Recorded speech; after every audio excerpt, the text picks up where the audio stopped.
থেকে নোটিশ পাঠিয়েছে যে কারখানা বন্ধ করে দিতে হবে, আর यहाँ से एमपी लोग जाते हैं পার্লামেন্ট, আর আমাদের এখানকার কারখানাগুলোকে বন্ধ করে দেবার নোটিশগুলোকে কুরিয়ার সার্ভিসের মতো নিয়ে আসে।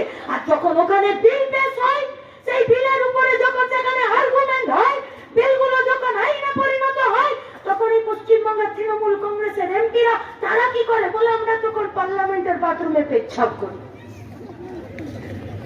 হিসি করতে যাই। একটার পর একটা পার্লামেন্টে জনবিরোধী নীতি বিল আইনে পরিণত হয়েছে, चाहे वो किसान का कानून हो, चाहे वो श्रम कोड बिल हो। अरे क्या है इस श्रम कोड बिल में?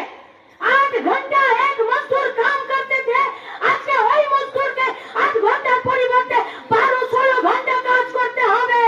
अरे पार्लियामेंट में जितना दिन लाल झंडे का सिपाही एमपी बनकर गया था, किसी माई का लाल का हिम्मत नहीं था कोनो मजदूर के 8 घंटा परिवर्ते 12 घंटा काज कराবে।